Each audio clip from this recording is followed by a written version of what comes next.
Hello बच्चों, आज हम पढ़ेंगे मानव का पाचन तंत्र। जैसे कि आप लोगों को पहले ही पता है कि मनुष्य का जो शरीर है बहुत सारे तंत्रों से मिलकर बना है। उनमें से एक मुख्यतः जो है वो पाचन तंत्र है। तो मनुष्य का पाचन तंत्र निम्नलिखित भागों से मिलकर बना होता है। पहला है मुखगुहा, दूसरा है ग्रशिका, तीसरा है अमाशय और चौथा है आंत। इन चार भागों से मिलकर ही मनुष्य का पाचन तंत्र मिलकर बना होता है।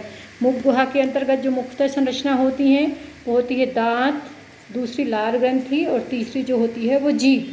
तो सबसे पहले हम दांत के बारे में जानेंगे कि प्रत्येक मनुष्य में दांत जो हैं वो 4 प्रकार के होते हैं और इनकी टोटल संख्या जो होती है वो 32 होती है।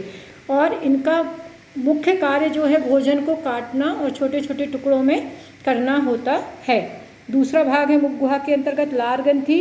गाल के पास में एक स्लाइव या लार ग्रंथि पाई जाती है, जो मुखगुहा में लार ग्रंथि पाई जाती है, जिससे लार एक पाचक एंजाइम प्राप्त होता है जो भोजन को चिकना बनाता है। जैसे कि हम भोजन जो भी करते हैं, चावल, रोटी या फ्रूट्स जो भी खा रहे हैं, तो उसमें लार मिलके क्या होती है, भोजन चिकना बन जाता है।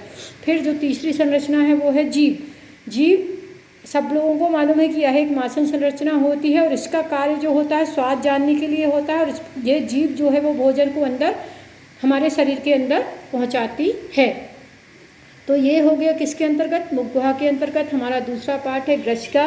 ग्रशिका मुखगुहा के बाद एक नली होती है जो एक सिरे से मुखगुहा से व दूसरे सिरे से अमाशय से जुड़ी होती है। यह एक लंबी नली होती है, इसको हम इस प्रकार से कह सकते हैं। तीसरी संरचना है अमाशय। अमाशय के बाद अमाशय स्टमक, जिसमें ये बहुत बड़ी संरचना होती है। सबसे पाचन तंत्र की ये सबसे बड़ी संरचना होती है जिसको अमाशय कहते हैं। इसको जनरली एक थैलीनुमा संरचना के रूप में जाना जाता है। और जो भी भोजन हम करते हैं दिन भर में, वो सारा भोजन इसमें एकत्र होता रहता है, इसलिए इसको हम बोलते हैं अमाशय। चौथी संरचना है हमारा आंत। आंत 2 प्रकार की होती हैं, एक होती है छोटी आंत और एक होती है बड़ी आंत। तो छोटी आंत में जो भी भोजन हमने ग्रहण किया है उसका जो आवश्यक पार्ट होता है, अमाशय से जुड़ी हुई जो लंबी नलिका होती है जिसमें भोजन का आवश्यक पार्ट का अवशोषण होता है, उसे हम छोटी आंत कहते हैं।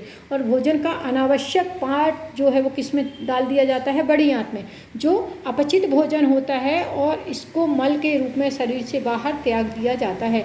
इस प्रकार से हमारा ये क्या हो गया, पाचन तंत्र। हम इसको अब चित्र के रूप में देखेंगे।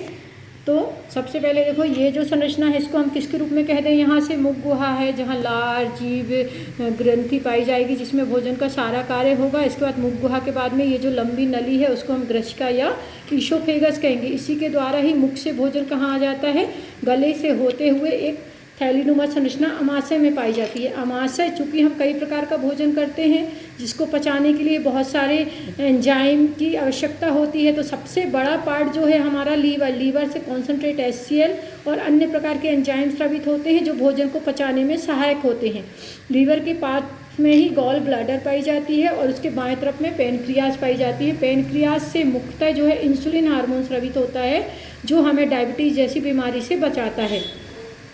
लीवर हमारे शरीर का सबसे बड़ा ऑर्गन है। यदि हम किसी को आधा डोनेट कर देते हैं, अपने पेरेंट्स को या अन्य किसी को, और हमारे शरीर में आधा लीवर रह जाता है तो वो पुनः पूरा बन जाता है। इसकी ये खासियत होती है। अमाशय आगे चल के जो बहुत सारी कुंडलित आकार की नलिकाएं होती हैं जिनको हम छोटी आंत बोलते हैं। जो भी भोजन करते हैं, जो भी आवश्यक पदार्थ होता है वो इन्हीं आंतों के द्वारा क्या होता है, एब्जॉर्ब होता है और उन्हीं से ही आवश्यक पोषक तत्व शरीर में, रक्त में पहुँच जाते हैं और अनावश्यक पदार्थ जो है बड़ी आंत में छोड़ दिए जाते हैं। बड़ी आंत कुंडलित नलिका है जिसमें अपचित भोजन मल के रूप में रहता है और फिर शरीर से बाहर इसको त्याग दिया जाता है। तो इस प्रकार से हमारा ये जो है वो क्या है, पाचन तंत्र।